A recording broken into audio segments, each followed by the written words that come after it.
Hello, everyone, and thank you so much for joining us for this month's Firearms Legal Protection webinar. I'm Ariana, the host for our webinars, and tonight's topic is something that impacts all of us, which is how to keep our families safe and confident in a world that can sometimes feel pretty freaking unpredictable, honestly, especially everything going on nowadays. But we have a lot of faces on our webinar tonight, and I'm thrilled to introduce our guests this evening. We have Rebecca and Jason. I would point, but every time I point, I get it wrong, obviously. But we have Rebecca and Jason, and then of course we have John Brand joining us again as well. Many of you know Rebecca. She was on our webinar last month as the Bold Advocate. She's a survivor, a mother, and a child advocate who has dedicated her work to, which is extremely impressive, but she's empowering families and exposing predators, which is pretty intense work that she does. But her compassion and immense knowledge makes her an incredible resource for anyone who wants to become a stronger protector. But she was also on our last webinar, like I mentioned last month, covering her course over grooming and how to take proactive steps over harmful behavior. So if you didn't watch that one, make sure to check it out when you get a chance. And joining her is her husband, Jason, who brings a unique and, again, very impressive. They're like a powerhouse couple over here, but again, very unique and impressive blend of expertise. As a former combat medic, am I right? That's correct. Yeah, and then you did training in jiu-jitsu and kickboxing, which is impressive. Again, my mom, she did kickboxing when she was pregnant with me, which I don't even know how she did that, but I always say, I'm like, I want to try. I still haven't, but extremely impressive. And most importantly, he's a father to their beautiful daughters as well. And together, Rebecca and Jason don't just talk about safety. They live it out every single day. And tonight they're going to be sharing real stories, insights, and some practical tips from their own experiences. And of course, not forgetting John Brand. We have him joining us again. He's one of our directors here at FLP, and he brings ton of experience, 15 plus years of training experience, right? Right. Yeah. About 16 years worth. Yeah. With his background in instructing, managing gun stores, ranges, as well as his many training certifications, John's insights are going to help piece together this very important topic. But they're going to cover everything from recognizing threats, building situational awareness to home, fire safety even, and what really happens after you defend yourself. So, and which is why legal protection over here is a crucial part of your family's defense plan as well. But whether you're a parent, guardian, grandparent, cousin, sister, brother, whoever it is, or just someone who wants to keep your family and community safer, you're going to be walking away from this webinar with actionable tools and a renewed mindset as well. So I'm super excited to have everyone on tonight. But as always, we'll wrap up this webinar with a Q&A session at the end. So feel free to drop any questions that you have in the chat during the presentation. And remember, this webinar is being recorded, so you can go back, view, watch later, share with your friends, family, and all that fun stuff. But Rebecca and Jason, thank you so much for joining us tonight. And John, would you like to get us started and share a little bit about yourself and how you all met? Yeah, sure. So my name's John Brand. I'm one of the directors at Firearms Legal Protection. Like Ariana said, I've got about 16 years experience running gun ranges, gun stores. I'm a national instructor. I've taught all kinds of courses from, just simple basic intro courses and youth courses to, holster courses, action dynamic tactical courses, teaching people how to draw and shoot on the move while getting the cover, all kinds of stuff. I have taught a ton of carry permit classes too, all over the country, teaching people the laws, federal laws, their local state laws, all over the country. It's fun keeping all those laws straight too, since they vary from state to state. But I had the pleasure of actually getting to meet Rebecca and Jason out at a company called WAFT. It stands for Where Our Families Train. It's not the military acronym for the military people in the room. It stands for Where Our Families Train. And it's just amazing, amazing training. And so that's where I first got to meet them and their two lovely daughters. And I will tell you guys, I mean, they have done an amazing job training Isabella and Gabriella. You do not want to mess with them. I mean, you just don't. They will fight you. They are ready. I was very impressed with how well trained they already are. And they're only, what are they? Are they like 14, 13? Yeah, you nailed it. 14. 14? Yeah. It's impressive. I mean, there's no way I could have done what they do when I was 14.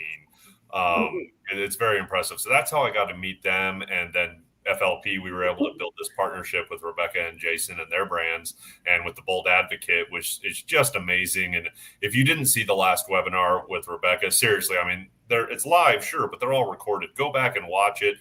She's got all kinds of free tools for you on the website that you guys can download and use to help keep your kids safer. So I just feel very lucky that we met them and that we, formed a partnership between both our companies. So I'm not going to go into all my training certificates I have with all these different companies. Like, that'll take way too long. So yeah, that's me in a nutshell. That's who I am. And I'll pass it on over to Jason. Hi, my name is Jason Santos. I'm privileged to be the husband of this beautiful bold advocate that everyone is speaking of. I'm a military veteran. I was in combat during 9/11 as a medic. Also been doing mixed martial arts and different martial arts since I was 16 years old. So 30 years of my life I've spent training, learning how to use my body as a weapon for self-defense and to protect my family, and also various different weapons training as well.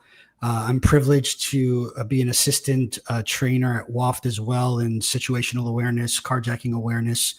And we've also had the pleasure of having our daughters and my wife there training together as a family. And yeah, my daughters are pretty bad news. Those girls shot a handgun 5 yards to 60 yards, first time without missing the target, not once, first shot. So there's a lot of police officers and military service members that can't do that. So I'm pretty proud of those girls for doing that. But yeah, that's enough about me. Rebecca? Yeah, so my name is Rebecca Santos. I am the wife of this handsome gentleman. I don't know if I'm pointing in the right direction either, but we're going to give it a go. I was a child left unkept. I was neglected. I was sexually abused as a teenager and exposed to explicit material way too young. And when I became an adult and a mother, things just started clicking for me. This is not normal. And I, in my mid-30s, had a renewed passion to protect children in the public space. And so I joined a nonprofit. They equipped me on how to identify child abuse, trafficking, grooming, exploitation. And then furthermore, how do you respond to it? A lot of people just don't know how to respond if they suspect something's happening to their kids or someone else's kids. So that's when I created TheBoldAdvocate, which is on all social platforms, but you can also go to my website, like John mentioned. It is loaded with free resources. We'll kind of get into that here in a little bit, but I just have a passion to protect the next generation. So a lot of people don't realize, though, that the threat is a lot closer than you think. It could even be in a digital platform that your kids are accessing every single day, like Roblox, for example, or social media. And the issue is that kids are not always trained on how to protect their digital footprint, how to protect themselves physically with body boundaries and things of that sort. And so they think that they're creating friendships online. And what's happening is the person on the other end of that usually is not who they say they are. And they are gathering information from these children and even showing up at their front door or at their schools or on the playground. There's been way too many cases of that happening. And so it's so important to protect your children digitally. But there was even a case recently, Jason, I think it was in the past month or so, where there was a couple who were up to no good. And they were in their vehicle, kind of in a rural type area, and their car broke down. Their tire blew. And so a lot of criminals, a lot of predators, they know to tug on heartstrings to find a good Samaritan that will help them in times of need. So what this unfortunate situation ended up happening was the man who was driving the vehicle, he found a father who was outside of his house. I'm not sure what the father was doing. It was in the evening hours. Maybe he was just simply taking out the trash, something really simple like that. And he expressed he had need. Well, what happened in the next 20 minutes is absolutely jaw-dropping. He went into the home.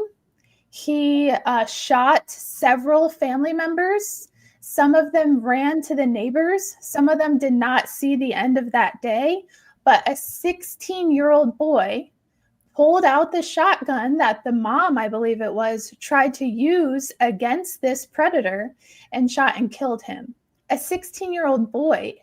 It's horrible that it came to that, and that boy's probably going to be traumatized for the rest of his life. But praise God that he was able to have the wits about him to be able to stop him from causing any more harm. Yeah. That just happened in the last 3 weeks, right? Yes. Right. Mm-hmm. Yeah. I remember reading about that in the news. It's terrifying. And it's just heartbreaking for the family too. Yeah. So I know that it's about 1.67 million defensive gun uses happen every single year. Is that right, Jason? Yeah, 1.67 million from the National Firearms Survey, where guns are used, and you have about 500,000 to 3 million times that Americans use firearms in their home for self-defense, and that comes from the CDC and other national agencies as well. So it's a lot. There's a lot that happens there. Even when you're looking at the home itself, inside the house, 25% of all defensive gun uses happen, and 53.4 happen in the surrounding property. And that's not just, the front of your door. That's the backyard, front lawn, driveway, sidewalk, right across the street from your home. So that's 78% in total of situations that happen around your home where you're put in a dangerous situation, and the difference between you coming in harm's way or being able to escape that situation is having a firearm.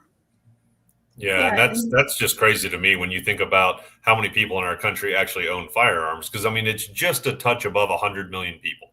So 100 million people that own firearms in our country, and every year, this isn't like every 10 years or anything like that. This is every year, 2 to 3 million roughly are using a firearm to stop a crime.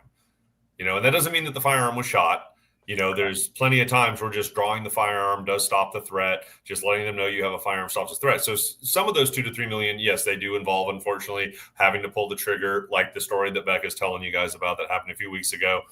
But 2 to 3 million every year, people go through this out of only 100 million gun owners. That's just awful. That's terrible. We know that we live in like a super dangerous world, right? Especially in the past couple weeks, like I mentioned, one small scenario, super big for that family, right? But just most of us probably did not even hear about this story, but we've heard about other national story headlines. And so that's why as a family, we have just decided to be situationally aware and share that with our kids as a part of a skill set, not as a part of paranoia or anything of that sort. So because I was raised the way I have been, and there's many situations that I have not even shared, me being stalked, someone trying to break into my home. I think I shared that on the last webinar that I did. That's why I've created tons of tools on my website that you can go to and you can use at TheBoldAdvocate.org. It is super important, y'all, for you to know who the predators are already convicted in your neighborhood. I know right now that there's one that lives at the very front of our neighborhood. I know his name. I know what he looks like. My kids know what he looks like. But it's also very important that you realize that they don't become a convicted predator until they've already offended on average 100 times. Oh my goodness. It's insane, John. Absolutely insane. What? Yeah. Oh my God. That's terrifying. Oh, don't make me mad. Sorry, my blood boils No, every you're single good. time I talk about this subject. Like, I start getting a little shaky, my adrenaline starts rushing, because they are a lot closer to you than you realize. So check out the resources tab on my website for you to be able to identify at least who the convicted offenders are at the very minimum. And we're going to kind of talk about throughout this webinar what red flags are for you to be able to spot in case someone has not been convicted already. Yeah, and one of the things to take in consideration too, guys, is that you have to understand that the law is reactive. The law cannot be proactive. A police officer can't look at you and say, hey, I think you're going to commit a crime today, so turn around and put your hands behind your back. Yeah, that's what Tom Cruise movies are for. So, the law is reacting to crimes. And and you have to understand that, like Rebecca said, a lot of these people are targeting children, and, they threaten children. My nephew was targeted by his father-in-law for 10 years. He was abused in his home. His stepdad. By his stepdad, I'm sorry. And, by the time the family was able to understand what happened, he was 15 years old, from the age of 5 to the age of 15. And that man threatened him and told him that if he would tell anyone in the family, he'd kill his father, his mother, and everyone. And so he not only, once this got in front of a judge, it was exposed that not only did he do this to them, but he did it to his 3 children as well from his prior marriage. And they came out and spoke about it as well. And the individual is now in jail, but it goes to show that, a lot of these things they're reactive. People are committing these offenses and then getting caught. And that's why I love Rebecca's resources online, because, they give you hints, points, stats, things that psychologists and doctors have been studying for years and years that help you identify if there is something that's a high percentage that you see in an individual that could potentially be doing these things that heighten your alert. Yeah, absolutely. So we're going to go over some practical ways, because we know that if a family is trained and has readiness, then you can prevent a violent encounter, therefore preventing you from going into the courtroom to begin with. Now, we have firearms legal protection backing us, so we feel a shell of protection that we will be well taken care of if anything does arise. But we're going to dive into some really practical ways that you can prepare your family for the worst possible situations, but we always pray for the best. So, Jason, you want to cover the first practical way? Yeah, absolutely. So, when you're thinking through a situation, the first thing that I always keep in mind is if you can get away from a situation, or if you can avoid a situation, or if you can get your family away from a situation, that's always going to be the first thing. Because you have a weapon, because you have training, it doesn't necessarily mean that you want to engage in a situation. So we're going to go over a lot of those details as well, a little bit into our discussion. But that's always something I like to talk about, because we can really get caught up in, hey, I got a weapon, in the comments, of course, I see a lot of folks excited about Florida's new open carry laws. I also lived in Texas for many years and did my military medical training in San Antonio. That's open carry. You'd be surprised how many kind people there are in Texas when they're dealing with one another. A cool thing about Texas too is, a lot of people don't know this, they have mutual combat laws. Yep. So if two people are having a ill discussion and they decide, hey, let's go ahead and throw some fisticuffs, and a police officer's there, they all of a sudden become a referee. And the only thing is, the first person that hits the ground, fight's over. So if you're in Texas, always remember that. First thing I really would like to get into, because we're talking about the home and because we're talking about families, and this will be a quick little hop in, is going to be fire safety. Okay. Fire safety is something that is kind of overlooked because, we figure, hey, this will never happen in our home. But if you have children, if sometimes like me, you put something in the oven and you forget, you can have a situation that could happen really quickly. So here are just some cool little tips to keep your family safe. So first, you want to make sure that you have fire and smoke alarms in your home. Not just having them in your home, but you want to check them. You want to make sure that they have batteries. You want to make sure that you're looking at their expiration dates and replace them. I know a lot of times those batteries can go out and you start hearing that beeping and you just snatch them off the ceiling and throw them in your countertop for the moment. That's a great temptation that even I fall into. But please make sure that you have those there. Those are a wonderful alert in the home to let everybody know something's happening. Another thing that I'm very surprised when I go to a lot of people's houses, they don't have a fire extinguisher in their home. It is so important to have a fire extinguisher in your house. And part of what Rebecca's been preaching here with these first few points that she's been talking about is educating your family. Get that fire extinguisher out. Teach your family how to use it. Have them hold it to feel that weight so they know what that's like. And make sure everybody knows where it's located. One of the things when there's a situation happening is the nerves go high, the anxiety goes through the roof, and you start thinking, you start not thinking. So the more you train, the more you get comfortable with something, the faster it is you're building that muscle memory, and you'll be able to know where those things are.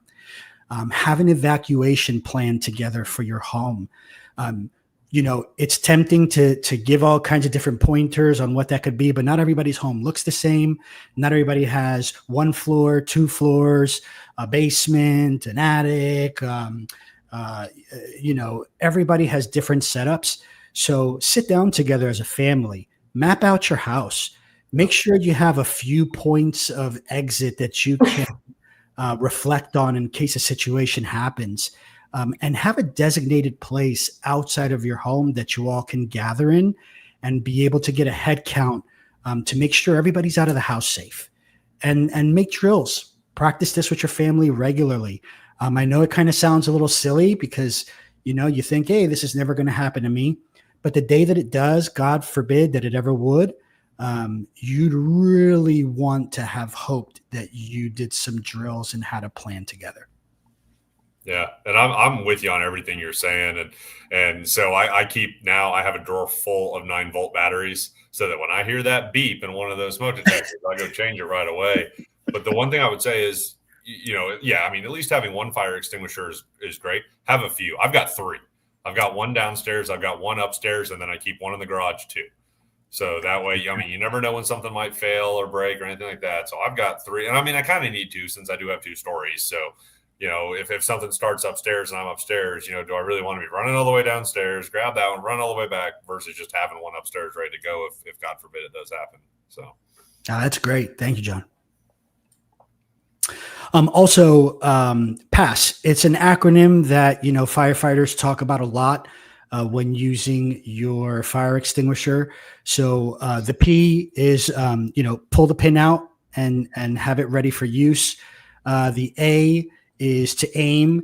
Now, you just don't want to aim at the fire. You want to aim at the base of the fire, not at the actual top of the flames. And then 3, of course, squeeze that handle really hard to be able to get that agent out of the fire extinguisher. And I love what John said about having multiple ones. If you've been in a neighborhood where a couple of fires have happened, or if you live in a state like a dry state like Arizona and stuff like that, where fires happen often, maybe even buy one of those extinguishers and actually use it as a practice where, people in your family can squeeze that and see the pressure that it takes to get, that out. And then last is sweep. So you want to sweep from left to right and right to left as you're aiming at the base of the fire to make sure that you extinguish it. And I love this acronym because kids' brains are like sponges, right? They can remember pass. If there's a fire, I need to grab the extinguisher and use pass. And they will be able to remember that, as opposed to you just teach them the acronym, and they'll be able to recall it like muscle memory. Yeah. And just a little military hint, when we're doing military drills and training and they want us to remember something, when we're actually doing the training, even if you're not using the fire extinguisher and pulling the pin and squeezing, and you're just using it just to mimic the motions, when you have that, if there's if the kids are doing it, dad, scream, pass, pass, pass, pass, pass, pass, pass. And, we do that in the military a lot too, is repeat it in the heat of the moment over and over and over and over, and it winds up sticking into the brain. Mm-hmm. Evacuation, super important. So when you're evacuating your home, remember, guys, heat and smoke rise to the top.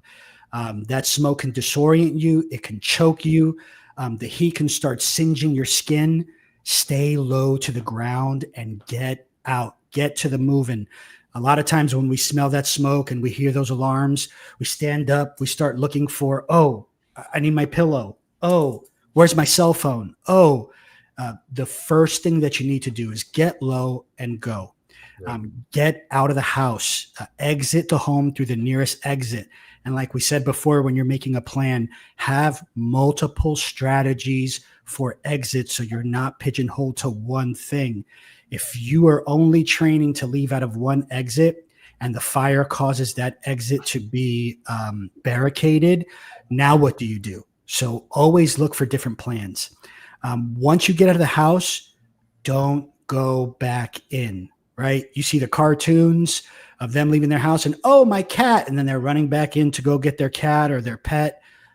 We have a dog. We have 3 cats. My wife can tell you I will kill for my kitties. I love my little boys. It's ridiculous, actually. But you have to remember, once you're out of the house and you're in safety, you need to stay out of the house. And especially if you're the first one out and you don't know if anyone in the home has had the opportunity to dial 911 and you're out of the house, get on that phone, call 911. Even if someone else has, great. There is nothing that's you're not going to get yelled at by anybody on the other side of that phone that said, hey, your dad already called us. What are you calling us for? Right. Yep. And then get to your meeting place.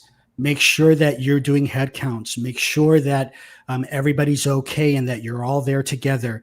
And if there is something that you need from the home, if there is something of special importance, when those professionals come and those firefighters come, let them know they're there to serve you. This is what they do. So they'll be able to go out there and help. Yeah. And I mean, like Jason said, I mean, if you don't have the ability to just get out instantly, you need to get low. I mean, literally army crawl out of that home, because it is unfortunate how many people actually make it out of the home safely and then later end up dying in the hospital from smoke inhalation. Correct. You've got to get low so you're not taking that into your lungs. There are unfortunately many people every year that they die later from the smoke inhalation that occurred because they didn't get low. They were just running through the house and they got disoriented, got confused, took a wrong turn down a hallway. They finally make it out and all they were doing was breathing in that smoke the whole time. Yeah. And Paul makes a great point. Check your expiration dates on your extinguishers. Make sure that you, just the same way we talked about with the fire alarms and all that, you constantly want to be making sure that your equipment is usable and that it's not expired. Yep. That was a great point, Paul, because definitely it is something you're going to have to replace. Yeah, absolutely. So I mean, that's with anything. I mean, pepper spray. A lot of people don't know that. You should change out your pepper spray every year. Seriously. That is correct. Yeah, expiration dates are a big thing.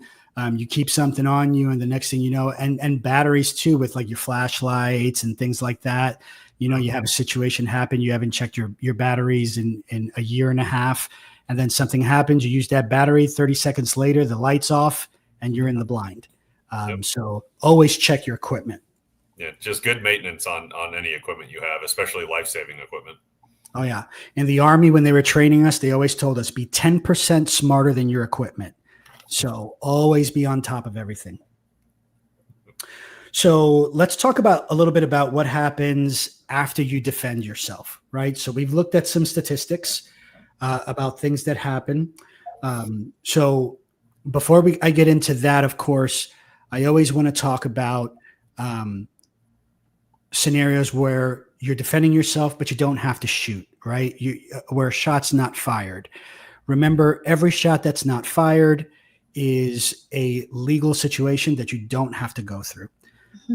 31% of defensive gun scenarios in the home, when the intruder is made informed that there is a weapon in the house of a legal gun-toting citizen, 31% of the time, almost 1/3 of the time, the scenario ends. They leave and a shot's not even fired. If you include outside the home, all surrounding areas of the home, front yard, backyard, driveway, all of it, this is going to astound you. 91% of the time, not a shot has to be fired where that individual is leaving the home and you are safe. That's 9 out of 10 times. So don't be afraid. And they teach us this at WAFT when we're doing our situational training. Don't be afraid to use your voice. Yeah. Think of the lion. When a lion roars, a lot of times that fight ends right there. And so when you're using your voice and you're letting someone know and you're confident and you're letting them know, hey, I have a weapon, and if you come closer, I am going to shoot you. They know that you're not playing, and those guys want to get out. They want low-hanging fruit. They do not want a difficult situation. Jason, they want an easy victim that won't fight back. Yeah. This reminds me of the time when the twins were, 8 months old, and Lexi was 8 years old, and you were at work, and we lived in the city in Pennsylvania, and I was feeding the girls. And thankfully, you were so OCD about making sure that the doors and the windows were always locked, especially when I was home by myself. And so that kind of was a habit to make sure, and it still is a habit. I love the idea of having the windows open and the breeze come in, but it's just not as safe as having those windows closed and the doors locked. And I got a bang, bang, bang on the front door, and someone yelling, "Rebecca, open the door." And I never heard the voice before. It wasn't recognizable to me. I look out the peephole. This person had his hood over his head. I couldn't see his face. And I yelled at him something to the degree of, "The police are on their way. I don't know you. Leave me alone." I barricaded my kids, all 3 of them, in a closet. I called you. I called my dad. My dad 3-wayed 911, and we never found out who it was. I mean, he tried the windows. He tried the balcony. He tried every way to get in the house, but I tried to use my voice, make myself big in that situation. Now, I did not have any training or firearm with me. It was literally the next day, if you remember, that I told my friend at work, and she said, "My brother's an NRA marksman. I am going to have him train you." And I got trained that evening. And the following day, I went and I bought my first firearm. But it just reminds me of that. And one of the stats that you brought to my attention, which was actually pretty surprising, was women who choose compliance when attacked are 250% more likely to be injured. And women who resist without a firearm are 400% more likely to get injured. And I know a friend of mine who did not. She obeyed, and she was horribly, horribly injured and still facing trauma to this day. So I say that because there's ways to make yourself big and a hard target in light of a predator approaching you. And that's one of the reasons I absolutely love WAFT, and we keep bringing it up, but it is life-changing for our family, and it's a practical readiness that you can equip for your family as well. Yeah, absolutely. And guys, we're not out of the loop there in those percentages. When men choose to comply with an attacker, they are 140% likely to get injured. Definitely not as high as the women, but that's a pretty high percentage. And a man who fights without a firearm, 150% likely to get hurt. Because remember, most of these people that are doing this are cowards, and they're going to have some type of weapon. They're not coming open-handed to try to bring harm to you. They're going to have a crowbar or a bat or a knife or something of that nature. Screwdriver. Yeah, screwdriver, anything. Got a lot with the homeless, and they've got screwdrivers because they're legally allowed to carry it. Correct. So, again, there are going to be situations that you're going to have to deal with if you need to use a weapon. I can't stress enough how important something like FLP is, to be able to know that you have a legal protection behind you and the education also that comes with that. Yeah, but again, the big thing about us, take the beginning of the company name out of it. I know it's the company name, Firearms Legal Protection, but just so you know, we're not advocating that everyone has to have a firearm and everyone needs to carry one and all that. We do advocate all the time. If you have firearms, and especially if you're carrying them, you need to get training. No doubt about it. But the cool thing is that we do cover any legal weapon. So even if you're not carrying a firearm, if you're carrying a knife, if you're carrying pepper spray, if you're, using a hammer, if your dog defends you, we literally cover any legal weapon. And so I'm not joking. If someone attacks you and you just have a pencil and you go John Wick on them with a pencil and defend yourself, the second you stab someone with a pencil, you made it a weapon. And we pay all your attorney fees for that. So just keep that in mind. Just because it's in the company name, we're not saying you have to own a firearm or that you have to carry a firearm to have our protection. And I think Becca's heard me say this before. I think anti-gun people should have our protection. Yeah. I know they're anti-gun. They're never going to own a gun. They're never going to carry a gun, use a gun to defend themselves because they don't like guns. Okay. But I do like to think if they or their family, especially their kids, were being attacked, that Darwinism would kick in, survival of the fittest, and they would defend themselves or their family with something. And that's where we would come in. We would still cover and protect. We don't care if it's a firearm or not. Our kids have been taught how to defend themselves with a tactical flashlight. And I know John has his, right? And the bezel on that thing is just amazing. And so they've learned. I don't know if you can see it, but it's got a very sharp bezel. It's great. If I hit you in the head with that, it's going to do two things. One, it's going to hurt. It's going to start cutting into your skin. But two, DNA collector. Yeah. So now the police will have your DNA also. So being able to blind someone with that, with the strobe effect, even for 10 seconds, gives you the ability to create distance. We learned that at WAFT, and my daughters have done hand-to-hand combatives at WAFT with two amazing instructors, Kat, which I actually just interviewed on my YouTube channel. So check that out. It was a great interview. And then also with Ben, they're fantastic, and they meet you where you are. They understand your baseline, and then they build you up from there. So just wanted to throw that out there. Even something like a flashlight is covered under firearms legal protection. Yeah, and there was a comment on there because I mentioned pepper spray. Look, there's lots of good brands out there. There really is. The one thing I usually say is that I do like the pepper spray over the pepper gels. So I do prefer the sprays over the gels. I just think they work better. There's lots and lots of good brands out there, but one that I know several of our partners recommend and use, and one that I use, a lot of our employees carry it. We like Palm spray, POM, Palm spray. They make really good ones. They've got, different sizes, but they're real easy to fit in your hand. You can carry it while you're jogging. But there's lots of good brands out there. Yeah, absolutely. And John, like you were saying, FLP also protects your children. if your children are in a situation and somebody's trying to break in the home and your daughter's in the front of the house picking weeds and has to defend themselves with a pepper spray or with a flashlight or a really nifty taser that I bought called the pain pen, and it looks like a pen, 250,000 volts. Yeah. Somebody grabs them by the arm and they can get that pen out. They will release that arm. They grab it's a fight for a weapon, and you tase with that pain pen on the arm, they're going to release that. And so if they have to use any of those things, they're covered as well. You know, sometimes we just think as parents, us, but our children are in the fight as well. Our children are a part of our training.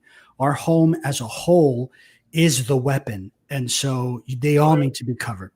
I mean, just the story that Becca was telling at the very beginning, 16-year-old that had to pick up the shotgun to save the rest of his family. Yep. So, I mean, it's terrible to think about, but it does happen where unfortunately kids are put in these horrible situations where they're the ones that are having to use force or even, unfortunately, deadly force to protect themselves or their family members. So, yeah. And if you have a family plan, we take care of all that for them as well. We'll pay all the attorney fees for the criminal trials and for the civil trials. That is remarkable. I'll tell you, that is gold.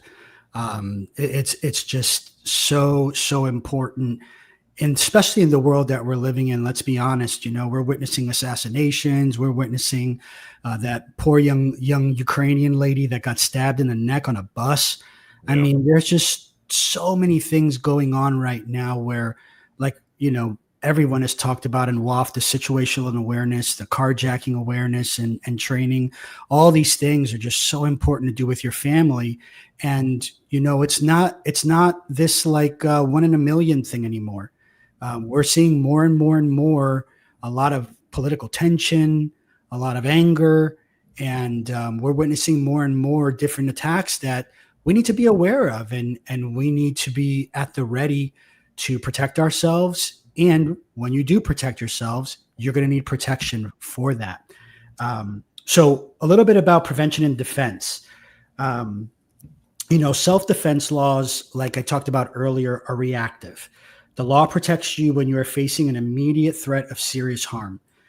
So awareness and at times avoidance are extremely important.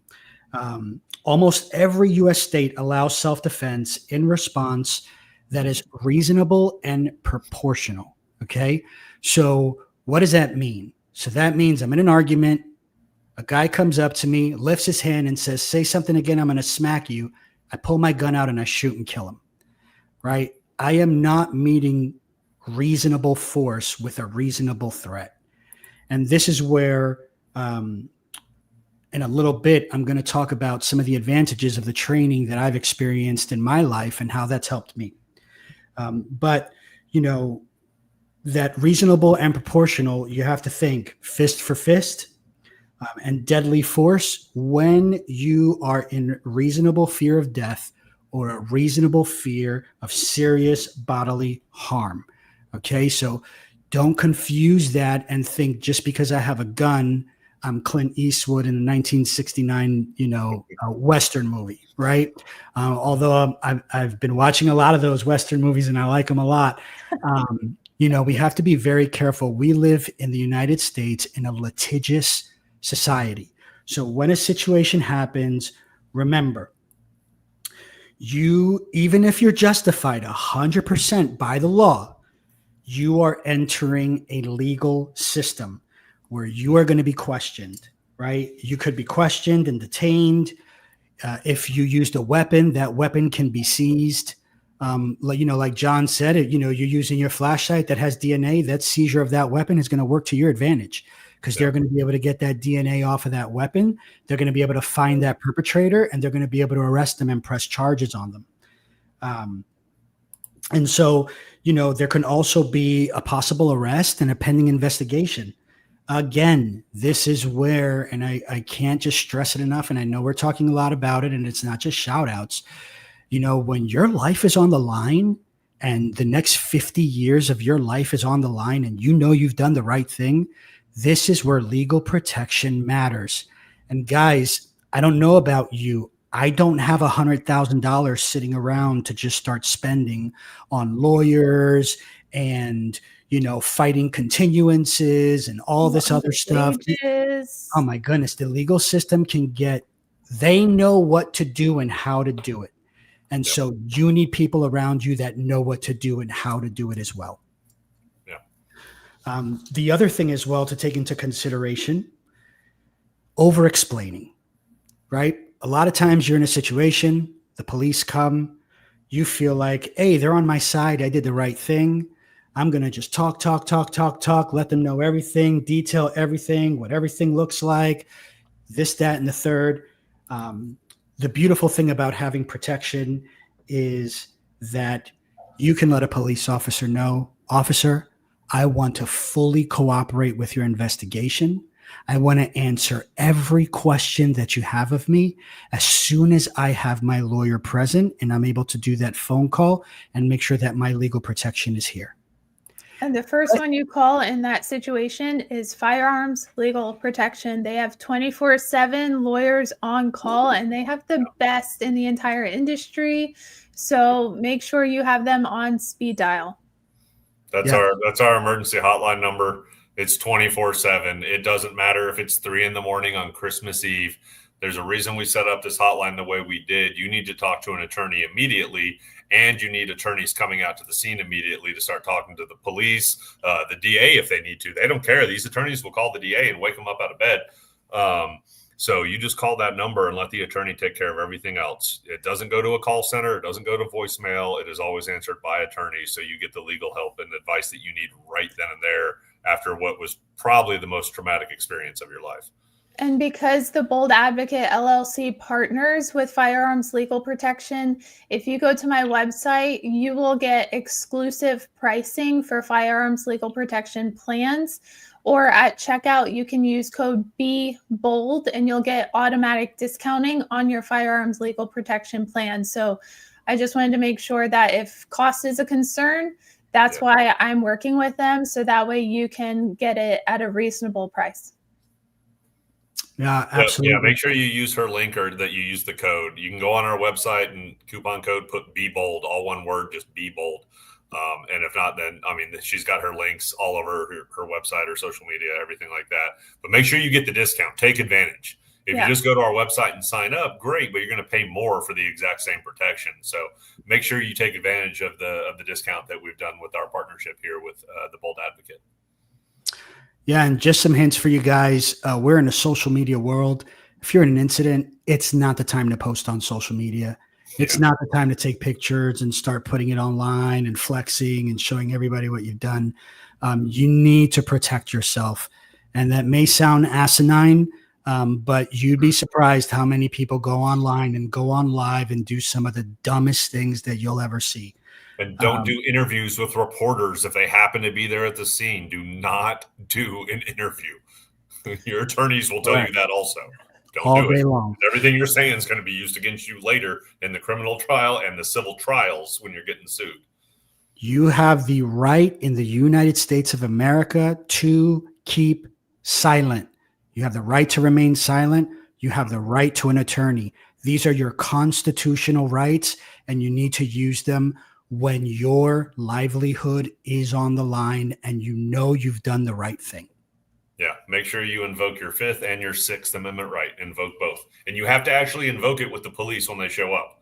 The Supreme Court already ruled on this years ago. You just being silent is not you invoking your 5th Amendment right. Correct. So you need to let them know you are invoking your 5th and your 6th and that you need to talk to your attorney before you say another word. That's great. Thanks, John. And always remember that on that 911 call, after a situation has happened and you're picking up that phone, those calls are recorded and admissible. So please be careful what you say on those calls.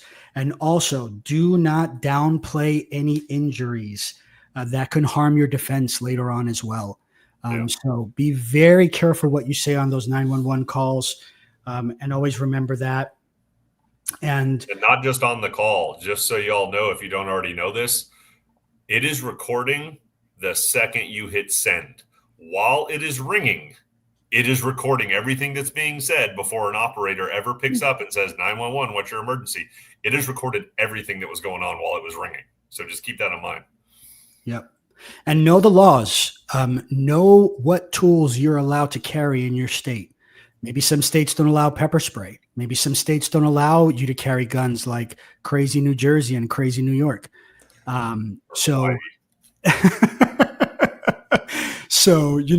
know where you're at, know what tools you can have. That way, when you are addressing 911 calls or what have you, you're not putting yourself in a precarious situation. Yeah. Also, raising hard targets, not victims. What does that look like? Yep. Go ahead, Rebecca. Yeah. So one thing we're going to get really practical here with you guys. Okay. One thing that I do with my daughters almost every single time that we pull into a gas station, a grocery store, a shopping center is asking them whether or not the scene, the business is baseline, which is normal business operations, above baseline, which looks like a dangerous, hyperactive, maybe people are running out of the entrance, for example, or below baseline. Maybe they see a cashier tucked behind the cash register. So there's less activity than usual. Maybe the doors are locked. And so we play this little game. Hey, girls, we're going to do the baseline game. What do you see that's not normal? What do you see that's just weird? And so we go into a Wawa. Before we even approach the Wawa, we do a full circle around the gas station. I have the girls point out, do you see anybody just hanging out by their car? Do you see anybody like being extra watchful? Do you see anything that looks weird or off? And we make a game out of it. If we go into a place, we ask them, where are the exits? Where's the best place to sit in this place? And so it's not about being paranoid. It's about making a game out of it. And it builds situational awareness, which is a skill for life, not paranoia. Absolutely. Yeah. For those of you that live in other states and don't know what a Wawa is, it's a gas station with amazing sandwiches. Listen, it's not really a gas station. I was raised in Pennsylvania. It was a hoagie shop, a sub or a hero for some of us. Before they ever sold gas, they sold amazing hoagies. So yeah. I will die on that hill. They are not a gas station. They're a sub shop that sells gas. There you go. That's better. A gas station that sells subs. They got great mac and cheese too, by the way. Just going to throw that in there. They do have really good sandwiches though. Yes. But in all that as well, it's not just about having a physical weapon or tool. Train with your family in becoming a weapon. Yeah. Some people say, oh, well, if I train in jiu-jitsu or kickboxing or kali or taekwondo or karate or boxing or wrestling, I don't want to raise my kids to be bullies and things of that nature. Let me tell you something about myself. I have been training in martial arts and mixed martial arts for 30 years. 30 years of my life dedicated that hasn't stopped since I was 16 years old. Okay. The more I learn and the better I get and the more skilled I get, the less confrontations I get into because I'm a lot more calmer. I'm a lot more collected. I'm able to be closer to the threat, keep things de-escalated because I don't fear where anything can go. And the more training I have in all actuality, the closer I want to be to the threat, right? And so I don't mean that in a look for a problem manner. I'll give you an example. I was working the security team in my church, and we had a gentleman that sat down in the church, never been there before. Church is well air conditioned. We live in a very hot state, and that individual had on a flannel, had on sunglasses, a hat, fidgeting under their waistband area. And the call came in the radio that there was a description from one of our service members in the church letting us know about the individual. Well, the individual got up. I went right over to the individual.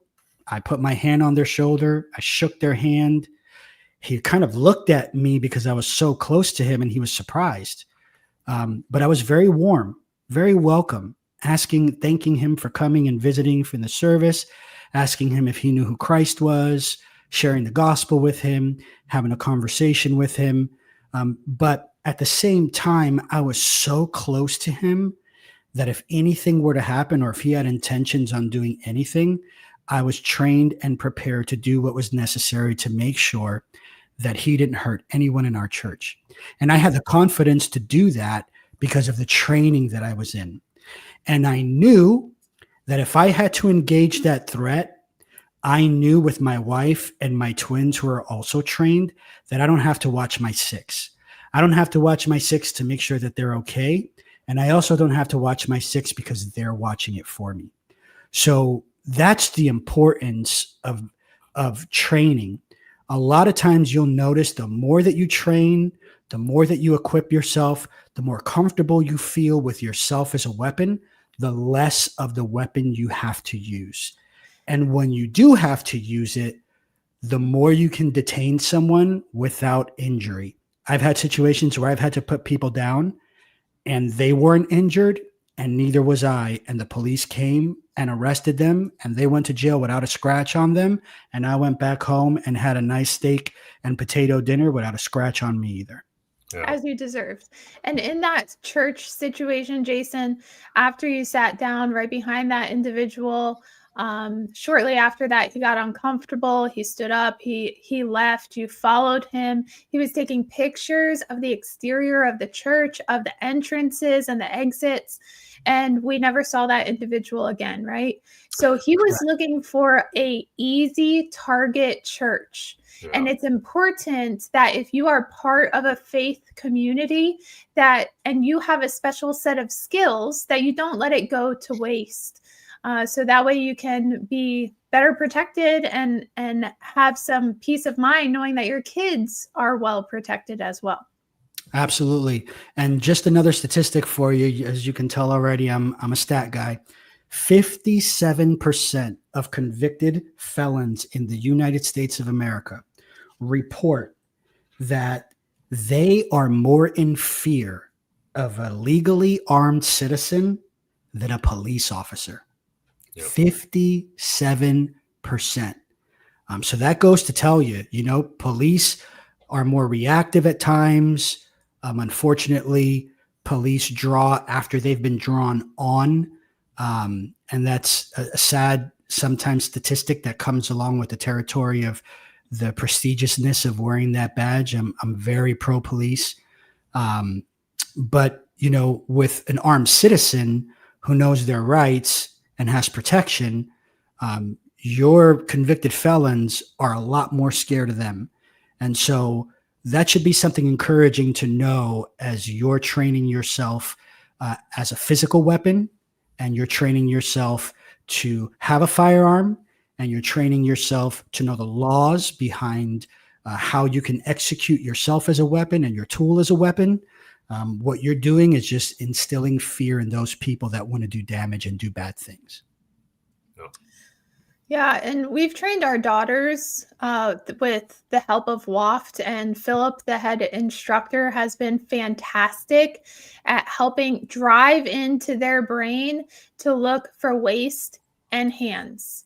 Because anytime someone has their hand behind their back, then they probably have something in their hand. And if it's concealed, it probably isn't a good thing, especially if they are closing the gap in distance. So it's so important that you teach your kids what to look out for when it comes to predators in the public space. Yep. That's what you'll hear all the time there. The two most dangerous spots, hands and waistline. Hands hold the weapons, waistline hides the weapons typically. Correct. So that's where they're going to be going, is their waistline to grab a weapon. Hand has the weapon. And I mean, you get some weird looks sometimes from people if you ever start doing it, because I do it all the time. When I see somebody, I'm usually looking at their waistline and their hands first before I'm looking them in the face. And then once I realize, okay, and I look them in the face, I get a weird look sometimes from people. I'm like, I don't care. I'm safe. That's right. You can look at me weird all you want. It doesn't bother me. I know that I'm safe right now. Yeah, there's this misunderstanding that, when you're thinking about your personal safety, you have to be this angelic, super kind, super soft and tender individual. Listen, your safety is your safety. Okay. Me being able to look somebody right in the eye, take a look at them and make them feel uncomfortable. If you didn't want me to make you feel uncomfortable, then you shouldn't have put yourself in a position where you're making everybody else feel uncomfortable. Right. And so you got to think of your safety first. A kindness is making sure that you and the people around you are safe. So don't always get fooled by this, notion that you have to be this, super soft and everything's going to be okay. Those aren't the, those are the individuals that are going to wind up getting themselves into some pretty severe issues. Yeah, I say this on social media all the time. Your safety is greater than your politeness. Yep. Teach your kids to be more concerned about their safety than them saying, yes, ma'am, no, ma'am, yes, sir, no, sir. Because a lot of times the criminals, the predators are using +1s. This is something we also get drilled in our brains at WAFT. If there's a distraction and something just doesn't feel right to begin with, then there very well could be somebody else watching that situation to see when their opportune time is to jump into that situation. Yeah. There's no reason an adult should ever ask a teenager or a kid for help in public. You need to teach your kids that. Yep. Absolutely. And also one more other thing that I do want to jump into quick here. Your vehicle is also a place where you and your family outside of your home are going to be in the most. 39% of carjackings happen at or near your home. So you always want to be careful when you're in your vehicle. We do anti-carjacking training at WAFT as well. It's an amazing training. They go over a lot of layman legal things and then scenario-based training on you and your family protecting yourselves in vehicles. I've had a lot of training in my life before going to WAFT. I've never had anti-carjacking vehicle training, and that was just fantastic. If you're not aware, in 2025, there was a Supreme Court ruling that happened on a case that I'd like to discuss with everyone, just to kind of help them think through some things to keep you and your family safe. This was Barnes and Felix. So this happened in 2025 with a police officer and someone that they pulled over. In light of that ruling on this case, there are some things that have changed from the Supreme Court. That's federal. It's every state, concerning two important things that they view during a traffic stop. One is the moment of threat, and two is the totality of circumstances in where the scenario and the event leads to a situation. So I'd like to share 4 tips to help you and your family stay safe in your vehicle when you're in a traffic stop. The first thing that keep in mind, stop moving when you are pulled over. Permission seeking starts when you get stopped. When you get stopped and those whoopee lights come on, you are being detained. Police officers are trained to look for movements. They're called furtive movements in a vehicle. The moment that they place eyes on you, they're looking if you're reaching for glove boxes, under the seats, on the side. They are just trained to look at that. Police officers do not know what you're doing inside that vehicle. Police officers are trained that making a traffic stop is one of the most deadliest things that they do on their job, statistically speaking, and it is correct. Nearly 20% of officer line of duty deaths happen each year during a traffic stop. 20%. That's pretty big on just what you would think is, a normal traffic stop. So that's going to be a pretty scary place for them. Yeah. If you've ever been wondering, you get pulled over, speeding, you ran a stop sign, whatever it is, and you're sitting there, like maybe you're in a hurry, you're late for work or whatever. And you're like, oh, what's taking them so long? Why aren't they up at my window? Yeah, like, let's get this over with. They are literally sitting in their squad vehicle watching you. So, I mean, sure, they might be running the plate if they just saw it happen and they weren't behind you for a while and hadn't had time to run it, but they're literally watching you. They want to see what you're doing, what movements you're making, and just to make sure that they stay completely safe. And sometimes based off your movements, they won't even get out of the vehicle because they'll call for backup and have another squad vehicle roll up before they even get out of their vehicle because they're worried about some movements you made in your vehicle. So just keep that in mind. They want to go home at the end of the day, same as you. Correct. Yeah. Tip number 2, close the information gap, right? When you're pulled over, normally a police officer will come over and say, do you know why I pulled you over? And then they'll explain why. You want to learn why you've been pulled over. Listen, you can't control what the police officer thinks happened, but you have control always in making sure that you are a part of the de-escalation of that situation. Follow the commands of the police officer and answer the questions in a polite, respectful manner. Like John was saying, the mission for the both of you at the end of the day is for you both to go home and leave that situation safely and get back to your families. Yeah. Tip number 3, be in permission mode. So one of the things that you can do, especially if you're carrying a firearm, keep your hands pull your windows down first so that they're already open, and keep your hands open on the steering wheel. If you're not aware, an open hand on the steering wheel is a universal language for police officers to let them know that you're armed.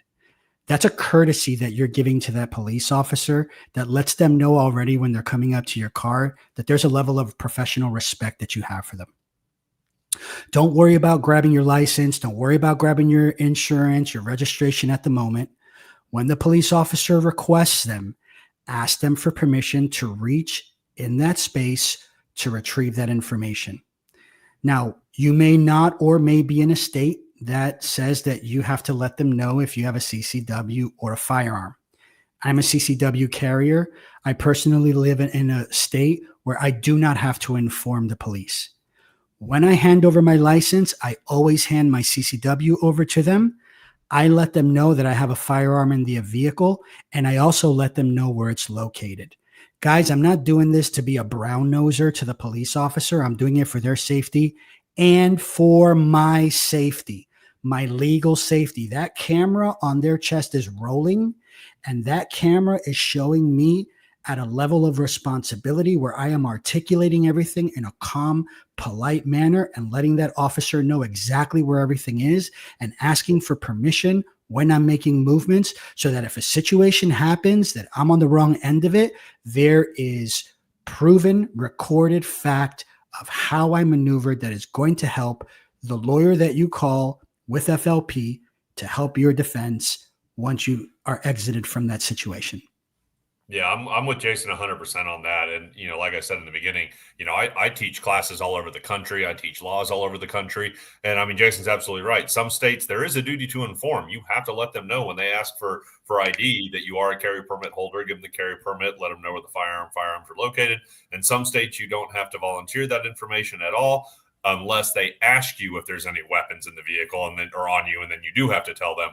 And so I always, no matter what state I'm in, I let the students know what the law is of their state. And then, like Jason just said, I give my personal opinion. And I let them know, look, I don't care what state I'm in. When they ask me for ID, I always give them my carry permit. I put it on top so they see it first with my driver's license. I'm letting them know that I am a carry permit holder. And like Jason said, where my firearm is located, which typically it's on my body. Occasionally, I'll have it in the center console, especially if I'm on a really long road trip or something like that. But for the most part, I'm letting them know where it's located on my body. There's no reason not to tell them, even if you're in a state that has no duty to inform, because guess what? The second they get back to their squad vehicle and they run your driver's license, they're going to see you have a carry permit anyway. So there's no reason not to tell them. And then 2, it really does. It puts them at ease a little bit when they instantly know that they're dealing with a carry permit holder, because now they know they're not dealing with a felon. They know you're not a convicted felon. They know that you're a good law-abiding citizen that has passed a rigorous background check to get the carry. You go through a lengthier background check to get the carry permit than you do to buy a firearm. which is why once you have a carry permit, gun stores don't have to call in background checks anymore on you. You still got to fill out the federal form, but they don't have to call in a background check if you have a carry permit, because if you have a carry permit, you can automatically have a gun. Now, there are some states that they decided, we don't care what the federal law says. We're still going to run background checks even if you have a carry permit, blah, blah, blah. But it really does lower that officer's anxiety a little bit. The second they know and see that you're a carry permit holder, they know they're dealing with a good law-abiding citizen. Can I add something real quick, Jason? Oh, yeah. Absolutely. So for the first time ever, I flew and declared a firearm at the airport. I did a reel about this too, actually. You can find them on my Instagram and TikTok page, or maybe not TikTok because they're a little bit more strict. But when I handed over my ID, which is necessary, I also handed over my CCW license, because then it let them know, like, she is legit. She's allowed to have this, right? And it gives the person that's checking in your firearm an extra layer of peace. So that way they don't think that I'm some maniac checking in a firearm on an airplane. But it is legal. Know the law in your current state. Know the law in the state you're flying into, even if there's a layover. So that way everything is legit. Everything's legal. You don't want TSA breathing down your neck ever. So just wanted to throw that in there. Yeah, it's really not that difficult. I do about 50, 60 flights a year with my firearms in my check bag. Did you fly out of Orlando? No, I flew out of Jacksonville. Oh, okay. Into Nashville. Okay, yeah. At Orlando, after you check in, you got to go downstairs with your luggage with somebody that escorts you for them to scan it through. But every airport's different. Yeah. I feel like a VIP, huh? Not really. Different kind of VIP. Because when I fly, I live in Dallas, so when I fly out of DFW, after I do all that at the ticket counter, they just turn around and throw my suitcase on the I love Texas. Man. They're like, come here. Okay, take him downstairs. I was expecting like I would have to pick my luggage up at like a secure place in the airport in Nashville, but they did the same thing. They just kind of threw my stuff back on the conveyor belt right behind them. I was super kind. I was very polite. And I think that goes a long way, both in traffic stops and checking your luggage at the airport. Yeah, it does. Yeah. And, like Rebecca said, know the law, right? Always know the law, your state-specific laws. And if you choose to invoke them during a stop, use them. But use them effectively, yelling, know my rights, while you're throwing a beer can at the police officer is not the best move. It's up to you to know your rights when you're pulled over. The police officer is not going to sit there and articulate your rights to you. You have to do that. That's your responsibility. And if you feel that the police officer is operating illegally, remember, you can still be charged for resisting arrest or obstructing justice. So if the police officer is doing the wrong thing, don't let that be an excuse for you to do the wrong thing as well. Yeah, you're not going to change their mind on the side of the road. It's not going to happen. That's what the courts are for. Correct. So even if they're in the wrong and they're in the wrong, let it play out in court. It's not going to go well if you try to fight them or resist or anything like that on the side of the road. It happens. Police are human like us. They make mistakes. They don't know all the laws. Nobody can have all the laws memorized unless they have like an eidetic memory or something. There's just too many laws. So even if you know for a fact you're right, just let it go, play it out in court. And then if they really wronged you and you want to sue them and their department civilly later and get a nice little settlement and get some of your tax dollars back, go for it. Well, yeah. And that's exactly what to keep in mind. If you're pulled over, you're going for the ride. If there's a police officer that's, not doing the right thing, but, understand how to raise your rights. And like John was saying, if the officer is doing the wrong thing, and you have legal protection, that could be a nice little paycheck to come visit us in Florida and go to Disney World for a little while. Or Waft. It's better to go to Waft.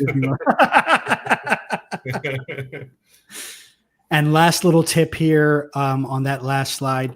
It's always wise not to keep your firearm where you keep your vehicle information. Try to keep those in two separate places so that, when you're reaching, there's no misunderstanding about what you're reaching for. Yeah. And that's why I always tell people, keep the vehicle information in the glove box.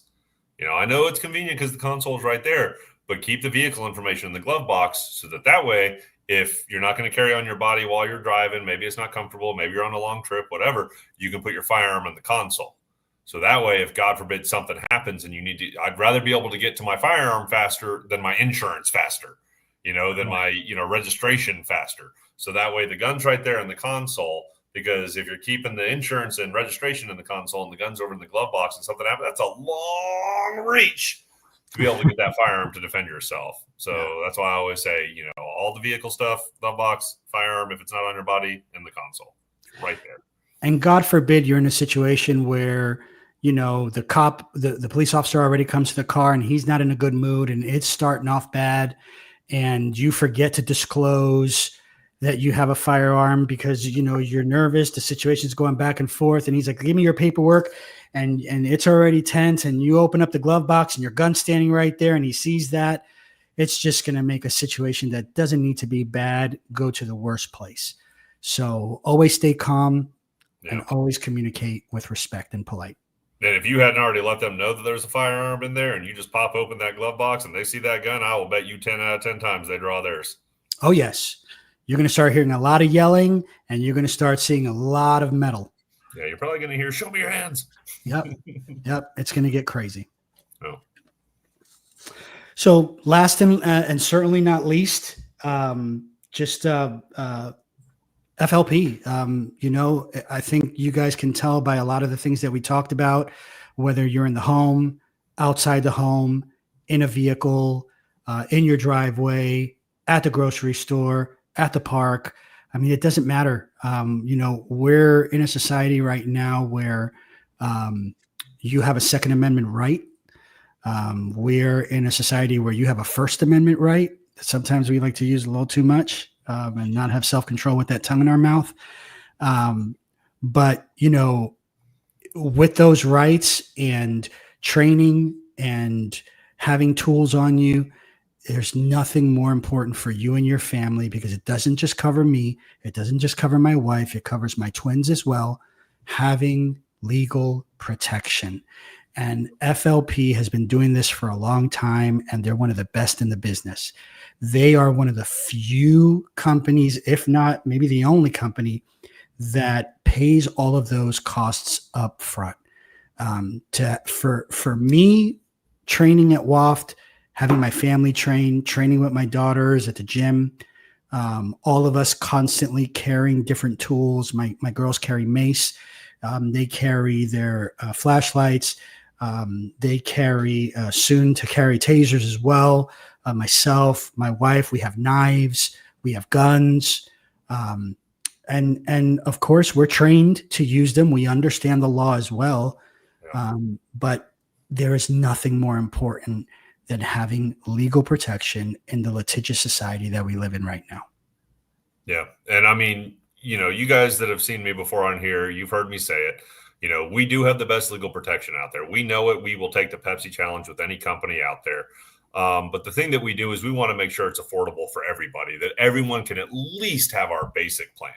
So the basic plan is $10 a month. I mean, literally $10 a month. I'm spending more at Chick-fil-A. I'm spending almost double for just a Chick-fil-A order for myself. $18 and change. Are you kidding me? I skip it once a month and I just have a basic plan. All my attorney fees are covered. To go to the premium plan and get all the extra perks where now you're covered in all 50 states, not just your home state. We're paying for your bail and all the other perks that we give you. It's $20 a month. And then for it to be you and your family that's covered, it's $40 a month. Actually, just under 40, $38 a month. And now you and your family are covered as well. It's a no-brainer. And I promise you, if you do your research, you'll see we have the best out there. And the biggest thing about our reputation. So I left a 16-year career of running ranges and being a full-time instructor to come work for them almost 3 years ago, a little over 2.5 years ago. I've had their protection for nine and a half years now. I'm getting close to my 10-year anniversary of having their protection. I've always recommended it to my students, and I've always told everyone, hey, if you don't use the same protection I use, make sure you get somebody. I'd rather have the best. Your life is literally on the line in the criminal courts on whether you're going to jail, and then on the civil courts if you're going to get financially ruined by getting some huge judgment levied against you. But I always encourage everyone to at least make sure you have our basic plan. I love the premium plan because of all the extra perks and everything, but at least have that so your attorney fees are covered. So that way you never have to worry about it. You can do the right thing, and we're going to protect you. It's literally our motto. Protect yourself, we'll protect you. So we'll handle everything if God forbid this happens. But I think one of the biggest things for us that no other company can say, we've never been sued ever by a client because we actually do what we say. And when you have an incident, we cover you and we pay all the attorney fees directly to the attorneys. You're not coming out of pocket for anything other than your monthly or annual protection plan. But also, every member of ours that has ever used their protection plan, and this is going on thousands and thousands of members that have used it. Out of just around 200,000 members, we've had thousands that have had to use their protection plan. Every one of them still to this day is a member. No one has ever canceled after using it. And then the biggest reason why probably, we've never had a member that has been found guilty in a criminal trial or in a civil trial and got a judgment levied against them. And it's because of the amazing attorney network that we created all across the country with all the top criminal defense and civil firms. So these attorneys don't work for us. These attorneys literally work for you. We just pay the bill. That's all it is. So these are top attorneys at all the top criminal defense and civil firms all over our country that are going to be your attorneys if something happens. So I think that's the reason we have the success that we have and why we do have the best reputation in the industry. So, but like I said, if you don't have us, please make sure you get somebody. Have something. Someone's muted. Oh, and then I'm one thing I unmuted want now. to say, because it ties into what, Becca, Jason, and I were just talking about with dealing with the police. Rick is 100% correct. He said, do not use the word gun when discussing your firearm. 100%. I say it all the time to my students that when you're dealing with law enforcement, make sure you use the word firearm instead of gun. Because one big reason with law enforcement is that when there is a, gun and the suspect has a gun or whatever, or they're worried for other officer safety, they're coming up on the scene. That is what police will yell. They will yell gun so that all the other officers know to draw theirs. They hear that word. It's just kind of beat into them during training and it's muscle memory. It just becomes instinctive that when they hear the word gun, they draw theirs. So 100%, Rick, I couldn't agree with you more. When you're dealing with law enforcement, especially, get in the habit of you're saying firearm. My firearm is located on my hip. My firearm's appendix carried. My firearm's in the console. Get used to saying that, seriously. Great point there, Rick. Absolutely. Well, I'm back and not muted. But all of you guys, thank you so much for sharing your knowledge on this topic. I really appreciate how you just delicately broke down very specific topics and really gave us information that we need to be better prepared. Even the fire safety tips. I mean, like whenever Jason, you had brought that up to us to talk about during the webinar, at first I was like, I wouldn't have thought about it, but I thought it was a great idea because it's something that's extremely overlooked. So that was absolutely a great addition.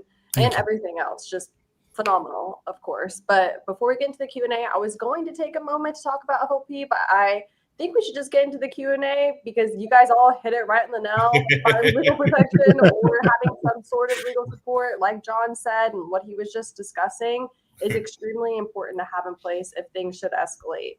So, and then you stole Ariana's thunder. No, it's fine. I was trying to give you guys a break off screen, but you guys all just hit the points. I don't want to reiterate things again, but I think we're all on the same page. We'll get into the Q&A for everyone. Yeah, sure. I'm good. Perfect. Okay. And you guys already touched on some of the comments that people were discussing over there. But here's some of the pre-submitted questions. We have a handful, and some of them are going to kind of brush over what you guys already discussed, which will be great. First one, what are some of the most common blind spots families have when it comes to safety and readiness? Yeah, so I'll talk about two of them that I see constantly. The first one is assuming it's never going to happen to you. That's a very dangerous perspective to have. Listen, that's the hope, right? We 100% want to make sure that it never happens to us, right? That's why we are situationally aware. That's why we're looking around. That's why we're ready to take our family and leave an area rather than head horn to horn, go horn to horn with somebody, right? So, please don't assume. I'll give you just a quick story. My wife went to the gas station one night when we were first together, and we didn't even have the twins yet. Our oldest daughter, who's 20 years old now, was very young, probably in the 4 to 6 year range. And my wife had to stop and get gas. She goes to the gas station, and my phone, I don't know where she is. I know she's on her way home, but my phone rings, and I'm like, "Hey, babe, what's up?" And she's like, "There's a guy standing in front of me, and he's looking at me, and he's making comments, and he continues to slowly walk towards me." And so I hear her starting to yell at him, "Sir, back away. I have my daughter." And I tell her, "Put me on speakerphone." So she puts me on speakerphone, and I said, "Sir, I'm going to warn you to step away. My wife is armed, and I will tell her to pull out her weapon and shoot you." And I said, "What is he doing now?" And she said, "He's laughing and walking towards me." And I said, "Okay, pull out your gun." So she pulled out her gun, and I said, "Cock it back." And she put one in the chamber, and I said, "Let him know if he comes any closer, it's going to be his last night on this earth." And she did. And I'm on speakerphone listening to the whole thing. And I'm not going to lie, as a husband, I was nervous in a lot of different ways. But she picked up her voice, and my wife has a nice, sweet voice, and she put some bass in that voice, and she let him know that she was going to end his night if he didn't walk away. And I said, "What's happening now?" And she's like, "His face changed, and he's turning around. Okay, he's running away." And I said, "All right, get that pump out of there, out of the car. I don't care how much gas you got in there. Put it back in the pump, cover it up, get in the car, get home." And she did. But the worst thing that you could ever think is a situation's not going to happen to you. Okay. It can happen to anyone, and you don't want to become a statistic. The second thing is gaps around transitional spaces. When we're going from one space to another, our home to the car, our car to the store, maybe from the front of the car to the trunk when you're going to go get groceries, or your car to the gas pump, you think you're in a safe place. Everything's okay. You don't have to worry. Take a look around. Get your head out of your cell phone. Put your chin up high. Get your chest out. Take a look around and see what's going on around you. Let people know who may be watching you that you're watching as well, that you're aware and that you're looking. Because again, that prevents you from being a low-hanging fruit. And it lets them know that if you have that situational awareness, you probably got some other things too, like maybe a tool or two that you'll be able to use in case something were to happen. That's why I love the flashlight, because you probably look like a crazy person if you use that flashlight in the middle of broad daylight, which I have done. I've done that. And people will look at me crazy, but I don't even care. If they had, bad intentions, then they know that if she has one tool, she probably has another, like Jason said. But I think it's also important that you realize that the space from your front door to your car is also a transitionary space. Yeah. A lot of people don't realize that that is a common area for people to be attacked, because your guard is down. I might be carrying groceries from the car to my front door. And even MMA fighters have been attacked, taking their garbage out to the front of their house. Yeah. And they've been attacked with a blade. And so it's very important, guys, that you just take that extra few seconds in transitionary spaces to look around and make sure that you know what's going on around you. And a story about that MMA encounter, just want to put some information there because I'm heavy in the MMA community, of course. The gentleman that attacked that female was close to 200 pounds. She was a 135-pound UFC fighter, and she beat the brakes off of that guy. His face looked like a muddle of blood because he thought that little girl wasn't able to defend herself because he saw her as a small little petite girl, 5'2", 135 pounds, beat the brakes off of a 200-pound man. So just goes to show you that training to becoming yourself a weapon and having that confidence where you may not even have to reach for a deadly tool is super important. Yeah, go her. And absolutely great points there.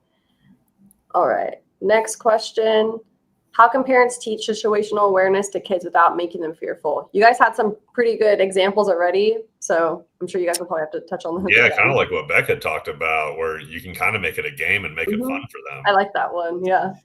If you guys have ever seen this show, Psych, the very first episode, I love this show. My kids love this show. And at the beginning of every episode, there's a flashback that Sean has to his childhood of his detective dad teaching him situational awareness and life skills, like how to get out of a trunk or how to practice just situational awareness in a diner. So he has to close his eyes in order to get dessert.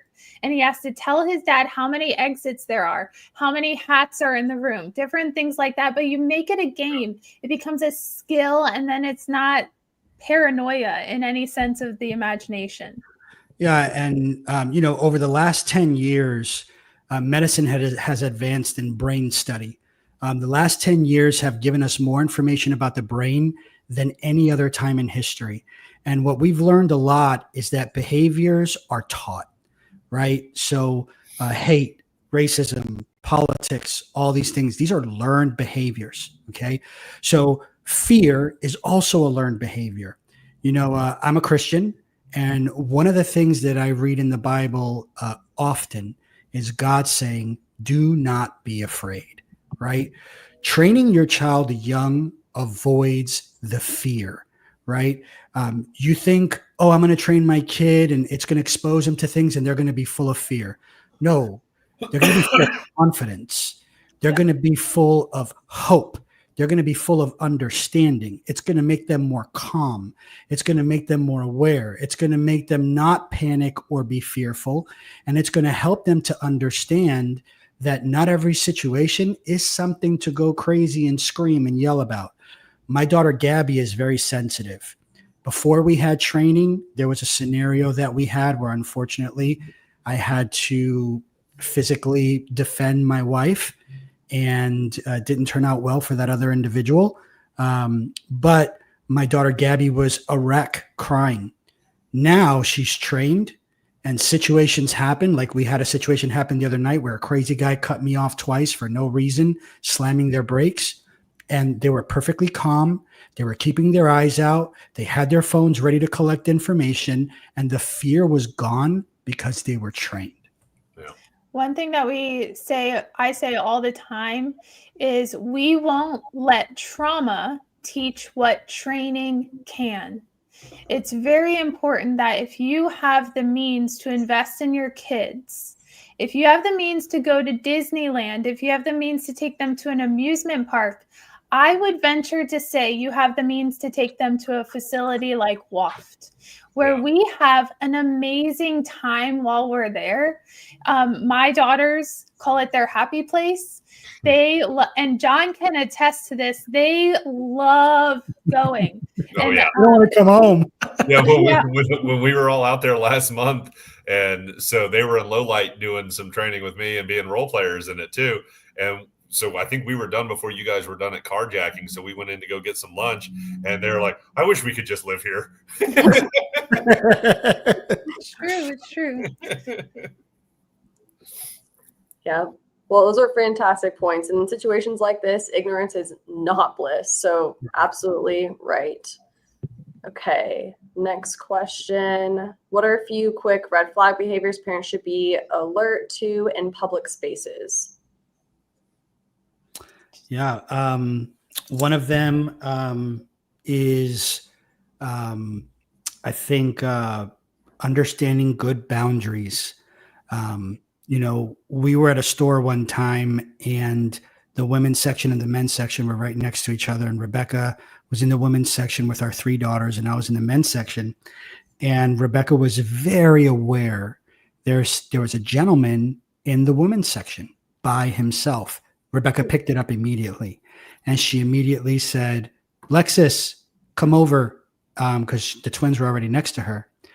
And the I gentleman still said, had her in eye shot though, yeah, right? I she was never, super aware. Absolutely. even though my oldest daughter is 20 and the twins are 14, I still make sure I can see them. And sometimes they're like, Mom, this is a little much. No, it's not. Not in this world that we live in. So Yeah. sorry to interrupt, but go No, ahead. it's okay. And so when she said that, it triggered me, right? I'm like, why is she calling our daughter? So now I'm aware. So now I'm turning around from where I am and heading to where the voice is. Then I heard a man say, yeah, Lexus, come over here. And so I spotted the gentleman, beeline to him, got very close to him. And I said, how do you know my daughter, Lexus? And he said, whoa, whoa, whoa, whoa, relax, back off. And I said, there's no backing off. You need to explain to me right now how you know my daughter, Lexus. Why are you calling her by her name and telling her to come over to you? And he's like, help, security. And I said, yeah, you're going to need help from security here really, really soon. Because if you can't explain to me why you said that to my daughter, you're going to have a problem on your hands right now. And so security came. He thought he was in the right. We explained to him the situation. He got escorted out of the store. And we were told, thank you. And they escorted us out of the store to make sure that we got to our cars safely with our family. So always be aware of your situation, of your surroundings, and make sure that there are boundaries that your children know about and that you're setting an example of. So these people know that no matter where they go, there are individuals that are going to protect their home and not let them get away with stupid situations like that. Yeah. Another few other things. So if your child is ever in a situation where unfortunately maybe someone did get their hands on that child needs to make themselves big, right? Very loud and fight like a drowning cat. That's something we learned at WAFT, but even screaming something like, this is not my dad, this is not my mom. It's very important because then people around them can be like, whoa, hold on, what's going on here? So that's another thing. One other thing I wanted to add here, unless Jason has other items in this particular question, is there was a time where I was at Walmart and I was getting I don't like going to Walmart. It's very sketchy, especially in the evening time. It was the evening. We had a trip to go on the next day. I had to get a copy of our house key made for my oldest daughter. And so me and the twins are right at the entrance of Walmart. We're getting our key copy. And I noticed 3 men that came out of Walmart. They were staring at me and my daughters. And when I went outside, they were literally like parallel to my car. They were mirroring your movements. Yeah. Yeah. They were watching everything that I did. I think it's important for people to realize that your car is not base. You don't have to go straight to your car. Especially if you don't feel safe, make sure that you make eye contact with them, that they know that you see them. You don't have to smile. No way. You can be very stern-faced. And you don't even have to confront them. Set off your car alarm if you'd like, right?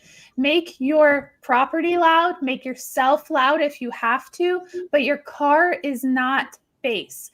A lot of moms ask me, how do I put my kids in a car if they're younger and they're in car seats, but I feel not at ease? I feel like somebody's watching me. Don't go to your car. Don't go to your car. Yeah, go back in the store. In the store, tell a manager you don't feel safe.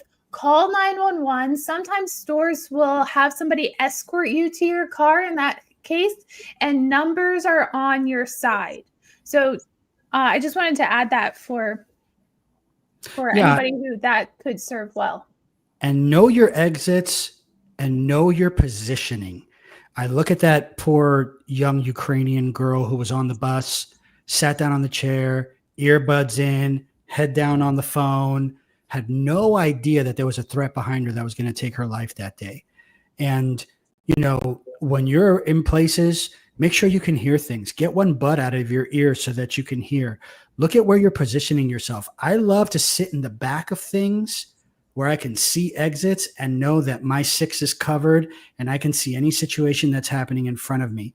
If I have my wife with me, I don't like her sitting next to me. I'll have one of the twins next to me. She'll sit across me and have one of the twins next to her. And now we have view and communication that are going back and forth between the both of us. So be aware of where your exits are and be aware of where you are in that scenario and where your kind of like your red flag areas can be, so that you have an ability to prepare for that in case something were to happen.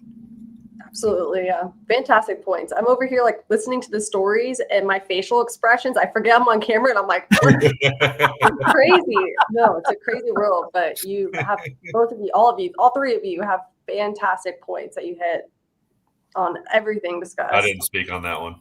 Yeah, in general, everything. One more thing I would add, we kind of mentioned it when we talked about the church scenario that Jason covered. But if you live in a place that's really warm and it's hot outside and someone's wearing all black with a trench coat on or, sweatsuit. It's just really important that you kind of like take a mental note to that, and you kind of avoid that situation, even them approaching you in any way, because that's just not normal. So spot out things that are just not normal for the environment. Yep. Absolutely. All right. Ready for the next question? And if they're wearing shorts during the winter, they're just a psycho anyway. Yeah. Probably. They might be from Greenland. Or Pennsylvania. All right. We have a couple more questions left. What are some simple low-cost steps families can take right now to make their homes safer? Oh man, there's a big one on this, just so I don't forget, because I remember seeing this in the pre-submitted questions. This is something everybody can do that's very, very simple. Because I mean, talking about not having to spend a ton of money, like if you don't want to spend the money on cameras and alarm systems and all that. I get it. That stuff gets expensive. Number one, on all your doorways that lead in and out of the house. You don't have to do it on the bedroom doors and stuff like that unless you want to. But front doors, back doors, side doors into the home, whatever. The door leading into your house from the garage. Change the screws that are in that plate there. I forget the exact measurements, and maybe Jason, maybe you know the exact measurements of them, but what they come standard with are like these little screws that are like this, and it makes it so much easier to kick your door in versus just go to Home Depot, go to Lowe's. It'll probably cost you like $2 in screws and get those nice long screws that go all the way into the frame, and it makes it so much harder to kick your door in. And then just another low cost move that people can do, even if you don't have an alarm system, places like Home Depot and Lowe's, they do sell actual alarm company signs. You can go to Home Depot or Lowe's and you can get a sign that this home is protected by Brinks or this home is protected by ADT or whatever, and put that in your yard. Because when you listen to interviews from criminals, especially ones that break into homes and everything, and again, they're hoping, there we go. Rick's got a 3-inch screw minimum. Thank you, Rick. But when they're looking at homes that they want to break into and rob, again, their goal is hopefully that you're not home. But there are times when you're home, but they have mentioned that they will typically avoid a home that shows that it has an alarm sign, because they don't want to deal with the alarms, because then that draws neighbors' attention. They don't want to draw attention to themselves. And so for those of you that, if God forbid something happens while you are home, especially at night, and you don't have an alarm on your house that you can go set off real quick or anything like that, keep in mind almost all of us these days especially have an alarm system that you can use that will draw attention to your home. Grab your clicker and set off your car alarm. Like Becca said, when you're, if you're nervous about, 3 guys standing around your vehicle, you can do that when you're at home. Set off the car alarm. It's going to draw neighbors' attention, and they don't want attention drawn to them. So, I mean, that's 3 very simple low-cost things that you can do right off the bat. And, I mean, honestly, low-cost, one of them you already probably have with the car clicker. Right. Yeah. So. Absolutely. Yeah. Did you guys have anything in addition to add to that? I thought that was right on. I thought that was right on too. That's some great advice there. Yay, John. Okay, I see the code word one. That's one Rick. of the pre-submitted questions, so we'll throw that in there. And then let me put another one on here. We had a couple more, but you guys touched base on a lot of these already. So the code word I'm with one, what Rick just posted. Dude, I love Rick. This guy's awesome. Yeah. He put in there, avoid the sign that says protected by Smith & Wesson. 100% correct. Don't put, I know a lot of those gun signs are funny. This home's protected by Glock. We don't dial 911 and there's a gun below it. But, the one that really is going to hurt you later in court where trespassers will be shot, survivors will be shot again. Do not buy those. I know they're funny. They're pretty funny though. It's going to be used against you in court. As far as that trespassers one, that'll be used against you in court. But as far as the home protected by Smith & Wesson, home protected by Glock, blah, blah, blah. Now you have advertised to every criminal that you own firearms. And what do they want? Firearms. And criminals have readily admitted that they have targeted homes and vehicles because of the gun signs or gun stickers outside the home or on the vehicle. You don't need to be advertising to them that you have firearms because they're not like us. They can't walk into a gun store and buy a new one. So despite lies that are, spread in the media, if you look at the FBI statistics, the majority of firearms that criminals get caught with are stolen firearms. And now you let them know that you have what they want. So Rick, 100%. I love this guy. He's fantastic. And on to his question that he had too, one of our pre-submitted questions, do you recommend having a code word or safety phrase for emergencies? Yes. Absolutely. My family has a code word, and I'm not going to say what it is because I don't want to rethink of a new one. Yep. But we have a code word. If I text my wife, if I text my daughters and I say, hey, how you doing? And they respond with this positive word that anyone would think means that they're doing great and everything is okay. Because that's what a person who may have them hostage or may want to harm for them want them to do, respond in a positive way. They have a positive word that they send that lets me know I'm calling police immediately and I am on my way to the house where they are. So I think code words or code phrases are great, but remember, you have to think how the criminal thinks. Yeah. Right. If you know that the criminal is going to want them to respond in a positive manner, make sure that they're aware that they're going to be sending information that's going to look like they're perfectly fine, but you're going to know that they're not. Yep, that's exactly right. Because a lot of people want to think up crazy words or words they never use. And for whatever reason, I don't know why this always comes up in topic. Like it's got to be like some kind of fruit or vegetable. Like, what's your word? Pomegranate. How would you know you pomegranate? Like what's yours? Artichoke. When you tell them you have artichokes. And so it's like, no. If somebody sees something, like, why did you just write them pomegranate? Oh, we gotta get out of here. No. Jason's 100% right. It's got to be something that flows into the conversation that everything seemed normal, so that it doesn't escalate it to where they're like, oh, okay, we just need to kill him now and get out of here. Right. It's hey, it gives time for safety to arrive, for police to arrive on the scene. But yeah, no, Jason's 100% correct. Stop thinking of all these crazy things to put in there that if somebody is there holding them and they're like, you can respond, but I want to see what you're typing. Pomegranate, what the hell is that? He asked how you were doing. Why'd you say pinto beans? Right, though. So, and you have to train and practice, like whatever safety plans and escape plans and all that you're coming up with for your family, your spouse, your kids, the code word, you have to practice.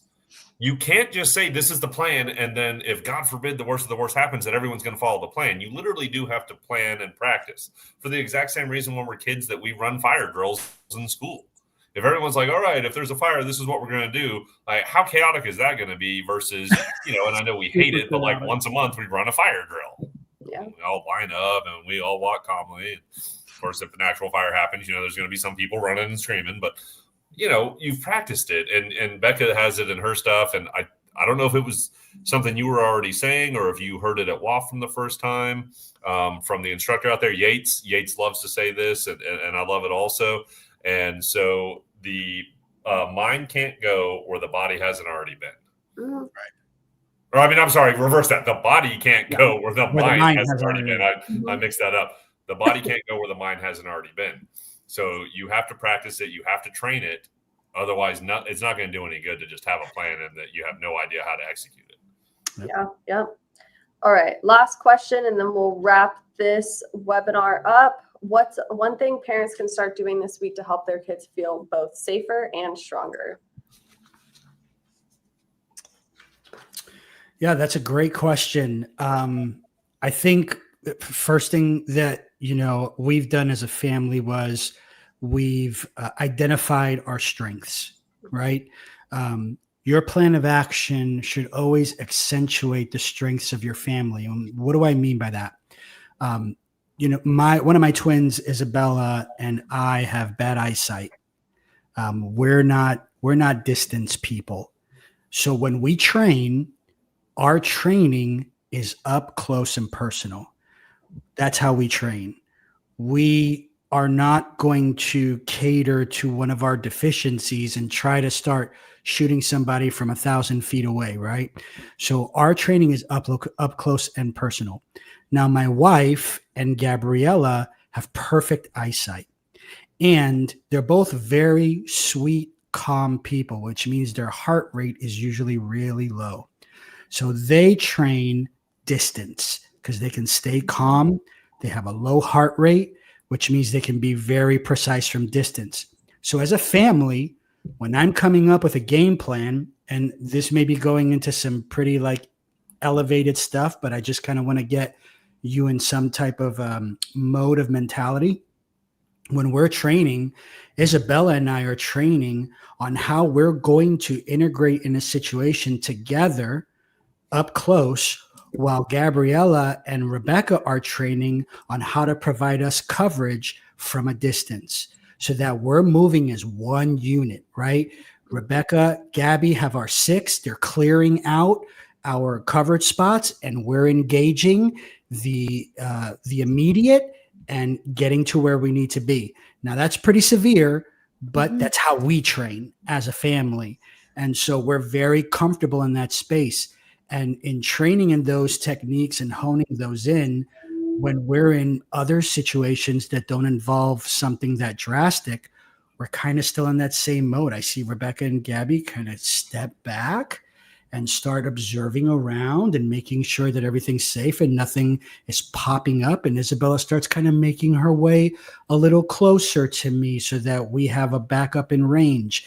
And so that's just kind of something to be thinking about as you're training as a family. What are your strengths? What are the things you guys are really good at and are really comfortable in? And then start enhancing that. Start injecting steroids in that so that you guys can work as one unit and are accentuating the strengths that you have as a family.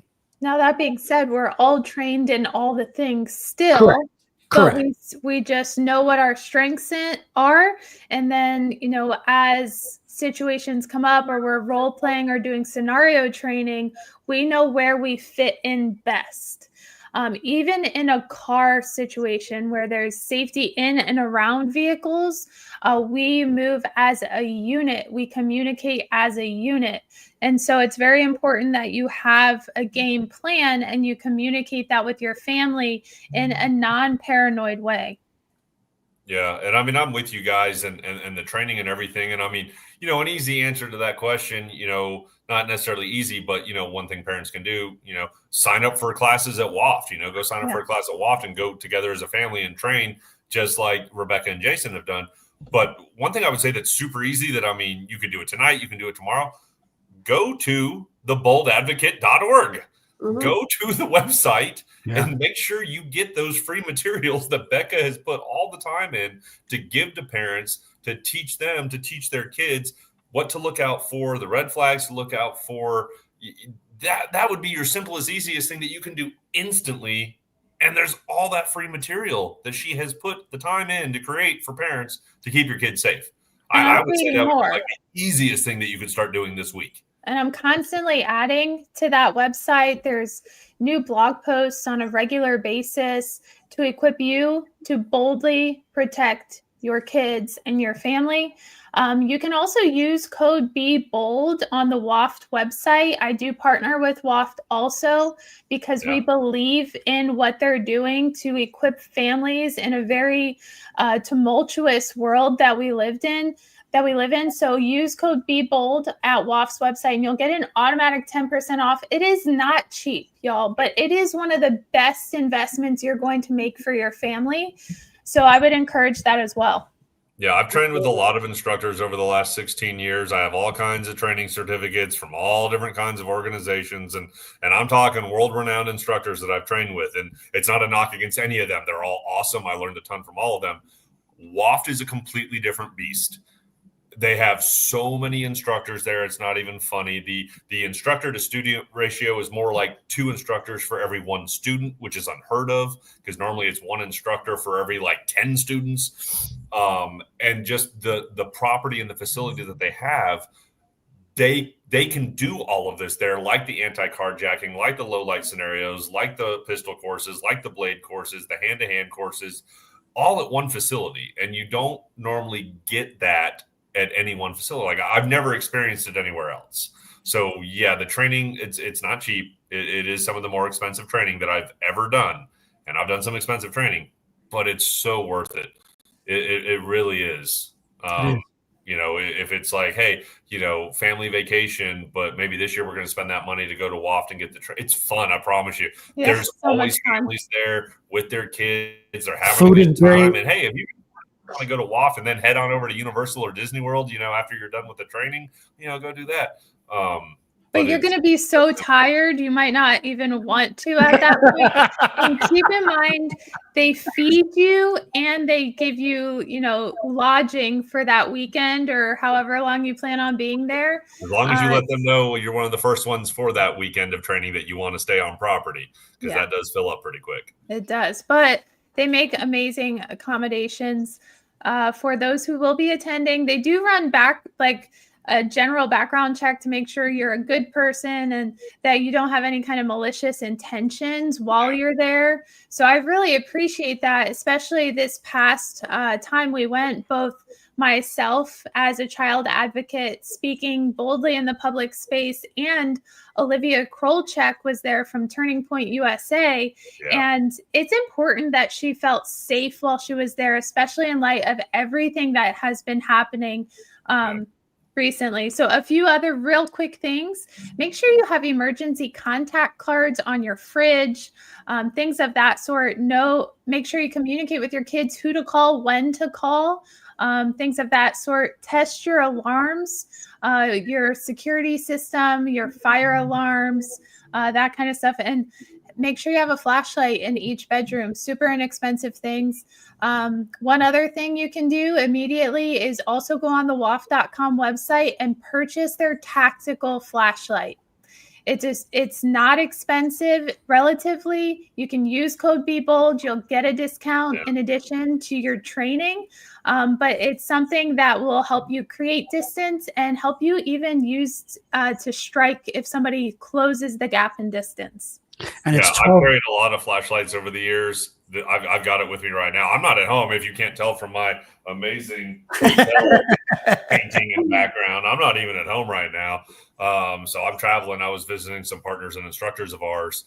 And so I've carried a lot of flashlights over the years. And this is hands down, the WAFT flashlight is my favorite. The second I saw it, messed with it, everything like that, I was like, I've got to have one of these. It is better than any other flashlight that I carry. So seriously, if you're going to be carrying flashlights, then you should, because we always say if you only carry one tool, then that's the only tool you have to use. And for a lot of people, the only tool they carry is a firearm. So I've got firearm, I've got knife, I've got flashlight, I've got mace. I even in my side door of my truck keep a collapsible baton. So I have a lot of options that I can use before I ever have to go to my firearm. Me too. Yep. Yeah. And everyone, by watching webinars like this, staying educated, that's also something that you guys are doing great on right now too, along with all the other points that they just said too. But I don't think there's any other questions left. I looked in the comments. You guys touched on everything. I'm going to wrap it up. Are there any last remarks or anything you guys want to add before I wrap up tonight's webinar? No, just thank you for having us. It's a privilege to be on here with you guys, fighting the good fight for families and keeping people aware and keeping them protected. So it was awesome. Thank you so much. No, thanks for being on here and agreeing to be on here. I mean, you guys know, man, I love you guys. I love your whole family. So awesome to have you guys on here.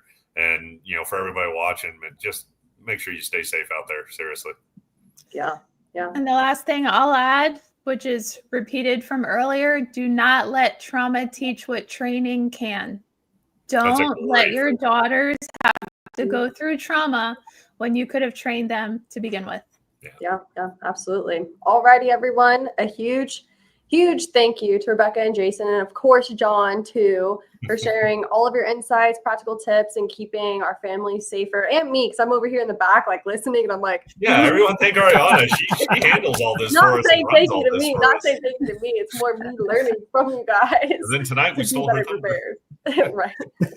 But remember, if any of you guys missed part of tonight's webinar, you can watch it on our YouTube channel, share it, do whatever you need to make sure you get the information you need to stay safe out there. Like they have reiterated this entire time. If you found tonight's webinar helpful, then I encourage you to keep joining us for our monthly webinars. We cover a variety of topics. And you'll find all of our past webinars, like I said, on our YouTube channel. So just be sure to subscribe and check out the Bold Advocate as well. I have it all in the link or in the description, linked in the description as well. But again, thank you, Rebecca, Jason, and John for being here tonight. And thank you, everyone, for joining us. And remember, protect yourself and we'll protect you. Have a great night, everyone. Bye.